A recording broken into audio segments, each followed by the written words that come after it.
یو چا تپوس کړی د د مور څه حق ده په بچي باندې د مور څه حق ده نبی کریم صلی الله علیه وسلم مبارک فرمائی هما جنتک و نار مور و پلار دی دا جنتم دا و جهنمم دا که مور و پلار در ناراضی وي نو جنت کې به او که مور و پلار در نخپوي نو بیا به جهنم ته دی نبی کریم صلی الله علیه وسلم مبارک فرمائی رضا الرب فی رضا الوالد وسخط الرب فی سخط الوالد د خدای پاک جل شانه رضا دا د پلار پر رضا کې پرته ده او د خدای پاک جل شانه ناراضگی دا د پلار په ناراضگی کې پرته ده که یو سړی ده د هغه نه پلار خوشحال وي نو خدای پاک جل شانه به ترنه خوشحال وي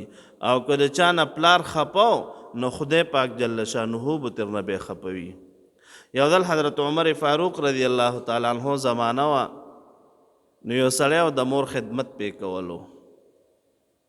دې پورې ویم چې د مور ګوره ډېر حق ته په سړي باندې د مور خدمت پې کولو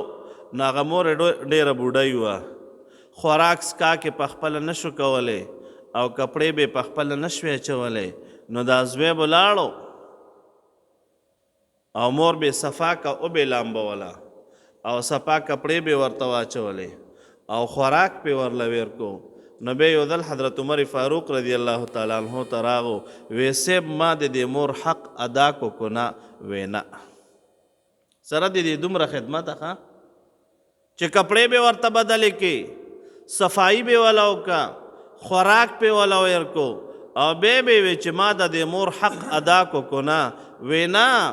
دا خو چې ته وړوکی وې ماشوم وې نو د مور د تا دومره خدمت کړی ده خو لیکن وی د مور به د یوه خبره کوله او ته هغه نه کوې هغه څه ده وی چې ته وړوکی وې او کپړې به یې درته واچولې او صفا به یې کې او شودې به یې درله درکې نو بیا به دې وی خدایه پاکه دا بچی مې ستر کې او ته وی د مور و پلار خدمت کوي د مور له د خدمت کوي خو داسې نه وایي چې خدای پاکه د مور له مې نور هم عمر ورکړي نو وی ته ګوره د مور حق نشي ادا کولی نو د مور حق دا په بچي باندې ډېر زیات ده نبی کریم صلی الله علیه وسلم مبارک فرمای هما جنتک و نار دا د ګوره جنت هم ده او جهنم هم ده که مور و پلار درنه خوشحالو جنت ته به دی او که مور و پلار درنه خفه نو ګوره بیا به جهنم ته دی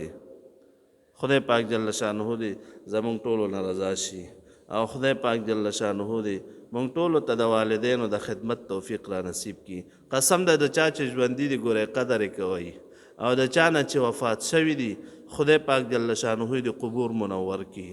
او خدای پاک جل شانه دې زمونږ ټولو مسلمانانو په حالاتو باندې رحم وکړي وصلی الله تعالی علی خیر خلقه سیدنا محمد